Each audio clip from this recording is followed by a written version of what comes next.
Thank you very much. Have you met any reptilian draconian creators? Have you seen it with your own eyes in any occasion? Have you felt the presence? Have you felt the presence of one of these entities?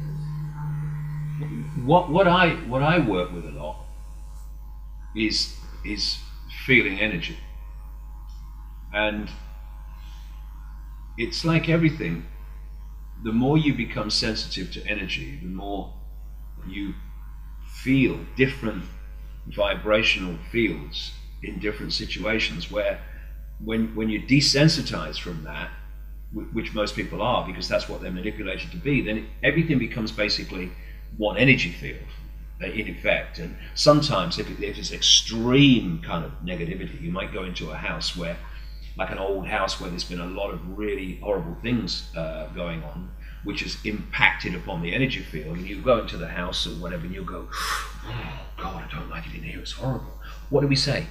The atmosphere is horrible. What is atmosphere? It is energy generated by people. And not only that, it's energy generated by entities operating out of human sight, which also impact upon our energy field. And there is a certain vibrational field which I feel coming off people, which I say myself is what I call reptilian, what other people call archonic or whatever. It's a certain energy, and there's something in the eyes. And again, it's like people talk about the eyes being the window on the soul. Well, they are.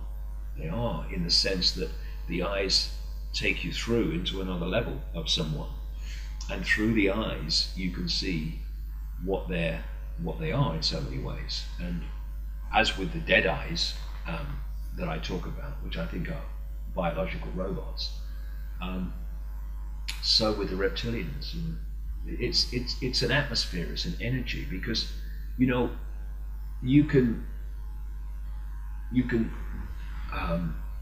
it's why becoming sensitive to this is so important, because you can manipulate people with words, you can manipulate people with smiley faces, but you cannot hide your energy field, right? You can put the front on, you cannot hide your energy field.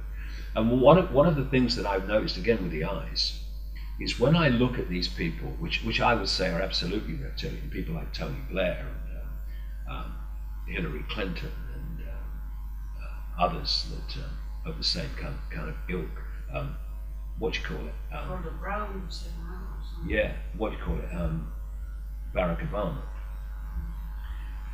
No matter what their face is doing, smiling, happy, slappy, their eyes don't change. There's this cold stare in their eyes, which whatever their face is doing, that never changes. I say that's this reptilian archon force as well.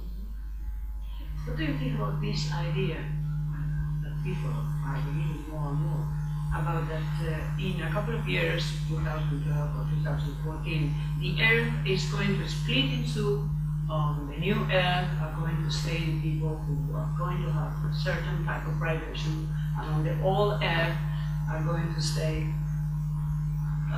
the old paradigm people or something like that. Do you see anything about this? Well, you know, I would only say this, that we exist in the frequency range that we are ourselves in.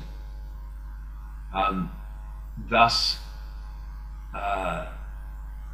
I can in this level exist in this frequency range. If my frequency range changes, then I move into another frequency range. And thus, if there, well, I'm not saying there will be, but I'm just talking in terms of the concept. Excuse me. If there was a massive shift in the human vibrational field, then it would have to perceive another vibrational field. Because if you're tuned to radio 1, you don't experience radio 2. And if you are attached to, say, radio 1, and there's not a massive shift in your energy field, then you're going to stay attached to radio 1. So in principle, that I can see the energetic frequency direction from where they're coming from. That if there's an energetic shift, then there must be a parting of the ways in which, in terms of what those two states of being are experiencing. So energetically, it's possible, but whether it will be or not, I don't know. It's I mean, the thing is that we as humans have been kept so ignorant of reality and the fluid nature of reality that anything's possible when you think it's possible. But anything's possible.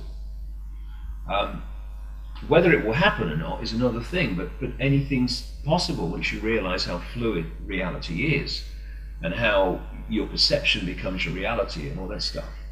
And we've been kept in this tiny little box of ignorance about it that, you know, we're still feeling our way. Even people who have really started to open to this are still feeling our way in terms of seeing the true nature of what we're experiencing rather than what we thought we've been experiencing all our lives, and what everyone around us continues to tell us we're experiencing because that's all they can perceive. You know, this is a real time of transition, and we've got some extraordinary surprises and revelations to come. And I said in a book years ago, you know, I think that when we finally, you know, do realize what reality is and what we've been experiencing and the way we perceive the experience as opposed to what we've been experiencing, then I think we're going to laugh for weeks and weeks at the way we've perceived what we're experiencing from the perspective of when we know what's really going on. It's going to be so funny. You know, we believe that. Oh my God. And you ate that sandwich and you thought it was, oh my God. This is where we're going. And it's a great adventure because no matter what happens and the, you know, emotional experiences we have, we are all it is, has been, and ever can be. That's the worst it gets. So, you know, whatever is happening is always temporary.